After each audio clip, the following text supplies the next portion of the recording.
కేటీఆర్ గారు ఈరోజు హైదరాబాద్ నగరంలో ఎక్కడో మీరు మళ్ళీ తొడలు కొడుతూ నేను ఈ బూత్లో నిన్నటి మొన్నటి జరిగినటువంటి చర్చలో నేను భాగస్వామ్యం కాలేదు, నేను కూడా బూతులు మాట్లాడాలి, నేను కూడా పంచులు కొట్టాలి అన్న ఉద్దేశంతో ఇవాళ ఎక్కడో ఒక మీటింగ్ పెట్టి ఆ మీటింగ్ సందర్భం ఏందో కానీ ఒక సందర్భం అయితే పెట్టుకున్నాం, ఒక ఇష్యూ అయితే పెట్టుకున్నాం. ఏంది?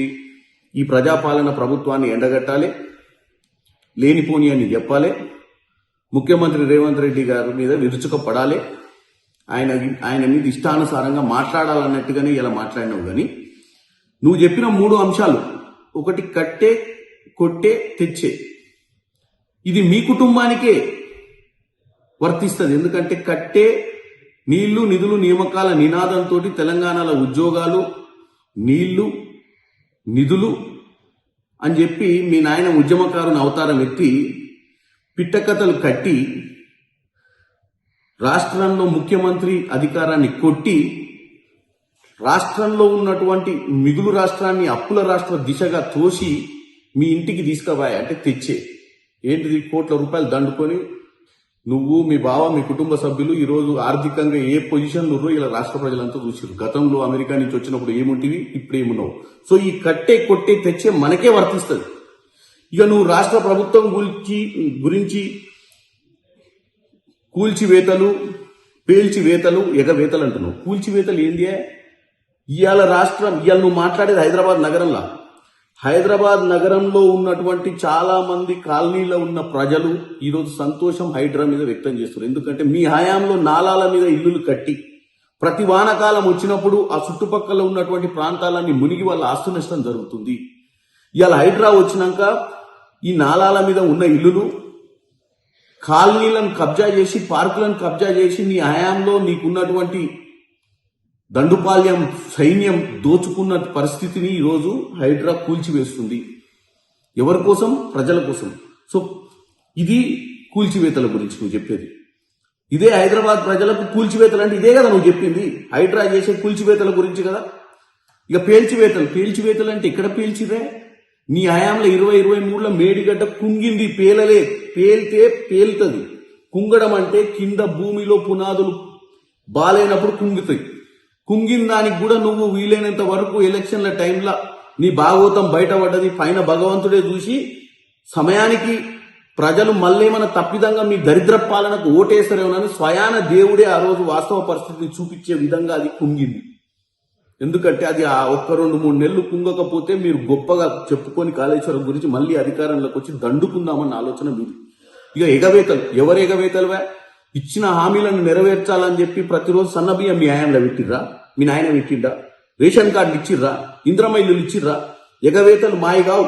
ఇవాళ నువ్వు అక్కడ లేనిపోని ముచ్చట చెప్తున్నావు. 1 కోటి మంది మహిళలను కోటీశ్వరులను చేయాలంటే నీ లెక్క బుద్ధి లేని, జ్ఞానం లేని మాటలు కాదు. 1 కోటి మందిని కోటీశ్వరులను చేయాలంటే వాళ్ళకు ఉపాధి కనిపించాలి. లెక్కేసుకొని 1 కోటి మందికి 1 కోటి ఎంత ఇద్దని లెక్కేసుకొని గిన్ని కోట్లు ఏడుని అంటున్నావు. అంటే గిది నీ ఆలోచన. 1 కోటి మందిని కోటీశ్వరులను చేయాలంటే 1 కోటి రూపాయలు ఇచ్చుడు కాదు కేటీఆర్. 1 కోటి మందిని కోటీశ్వరులు ఇవ్వాలంటే ఇట్లా తెలంగాణ రైజింగ్ సమిట్లు పెట్టి అవి పెట్టి ఉద్యోగ అవకాశాలు క్రియేట్ చేసి మహిళలను వాళ్ళ కాళ్ళ మీద వాళ్ళు నిలబడేటట్టు ఉపాధి కల్పించాలన్న ఆలోచన ఈ రోజు రేవంత్ రెడ్డి గారు చేస్తుంది. దాన్ని కూడా నువ్వు తప్పుగా చూపించి 1 కోటి మహిళలను కోటీశ్వరులు ఎట్లా చేస్తావు? బస్తీ మీద సవాల్ అన్నాడు రేవంత్ రెడ్డి గారు 23 కంటే ముందే. ఆయన మెరిట్ కోటాలో వచ్చిండు. పేమెంట్ కోటా కాదు, నీది కోటా, మేనేజ్మెంట్ కోటాని. నువ్వు అమెరికా నుంచి డైరెక్ట్ గా ఉద్యమానికి సంబంధం లేకుండా సిరిసిల్లకు వచ్చి ఎమ్మెల్యే అయిపోయి మంత్రి అయిపోయింది, నీది మేనేజ్మెంట్ కోటా. ఆయన జెడ్పీటీసీ ఇండిపెండెంట్ గా పార్టీ సింబల్ లేకుండా వాళ్ళ నాయన కేసీఆర్ కాదు. అయినా కానీ ZPTC independent, MLC independent, MLA 2 సార్లు ఎంపీ, అతిపెద్ద లోక్సభ స్థానం మల్కాజ్గిరి నుంచి ఎంపీ అయి ఈరోజు ముఖ్యమంత్రి అయ్యిండు. కాబట్టి మేనేజ్మెంట్ కోటా, పేమెంట్ కోటా ఎవరిది అనేది ప్రజలకు అర్థం చేసుకోవాలి. కేటీఆర్ అక్కస్ ఏంది, కేటీఆర్ కోపం ఏందో కూడా మీరు అర్థం చేసుకోవాలి. ఇట్లా ప్రతి విషయం చెప్పుకుంటూ ఈరోజు బస్తీ మీద సవాల్ అన్నాడు.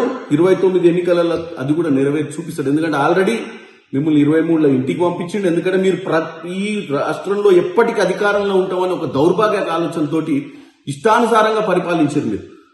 ఇవాళ ఆయన ఛాలెంజ్ చేయడం వల్లనే, ఆయన పిసిసి అధ్యక్షుడు కావడం వల్లనే ఈ రాష్ట్రంలో ఎవరినన్నా అడగండి, ఇవాళ కాంగ్రెస్ పార్టీ అధికారంలోకి రావడానికి కారణం ఎవరు అంటే ఒక పిసిసి అధ్యక్షుడిగా రేవంత్ రెడ్డి గారికి అవకాశం కాంగ్రెస్ పార్టీ ఇచ్చిన రోజే ఆయన ఛాలెంజ్ చేసిండు, మిమ్మల్ని తరిమి కొట్టిండు ఫామ్ హౌస్ కి. ఈ రోజు కూడా ఒకటే చెప్తున్నా, ఈ రోజు కూడా రేవంత్ రెడ్డి గారు 29 గురించి చెప్తుండ్రు. ఎందుకంటే 23 తర్వాత గుండు సున్నా వచ్చింది మీకు పార్లమెంట్ లో. కేటీఆర్ ఎందుకు ఊకే జబ్బలు జరుచుకుంటావు, ఏదో మహా తెలియకలు, నువ్వు వర్కింగ్ ప్రెసిడెంట్ ఐరన్ లెగ్, నీ ఐరన్ లెగ్ తోటి ఒక్క ఎన్నికలు గెలవలే. ఎందుకంటే పార్లమెంట్ లో గుండు సున్నా వచ్చింది. మీకున్నటువంటి ఎమ్మెల్యే కంటోన్మెంట్ లో సిట్టింగ్ సీట్ ని కోల్పోయినావు నువ్వు. ఇలా హైదరాబాద్ ప్రజల గురించి, హైదరాబాద్ ప్రజలు నిన్ను బాగా లైక్ చేస్తున్నట్టు, అది నీ భ్రమ. ఇదే హైదరాబాద్ లో కంటోన్మెంట్ ఎన్నికలు ఓడిపోయినావు. నిన్న మొన్న జూబ్లీస్ లో కూడా తొడలు జబ్బలు జరుచుకున్నావు. ఏమైంది? ఓడిపోయినావు. సో ముఖ్యమంత్రి గారు మిమ్మల్ని పదే పదే చెప్పి చెప్పి చెప్పి చెప్పి కొడతనే ఉంది. ఇప్పుడు కూడా చెప్పిండు 29లో ఏం జరుగుద్దో. ఈ పిచ్చి మాటలు బంద్ చేసి ఒక కన్స్ట్రక్టివ్ అపోజిషన్ లీడర్ గా వ్యవహారం చేయండి.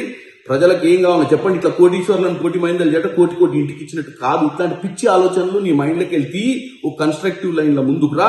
మీ నాయనని అసెంబ్లీకి తీసుకురా. మీ నాయన అసెంబ్లీ వచ్చే ఓపిక లేకపోతే అపోజిషన్ పార్టీ లీడర్ స్టేటస్ తీసుకొని నువ్వేమైనా కన్స్ట్రక్టివ్ గా మాట్లాడే ప్రయత్నం చెయ్యి.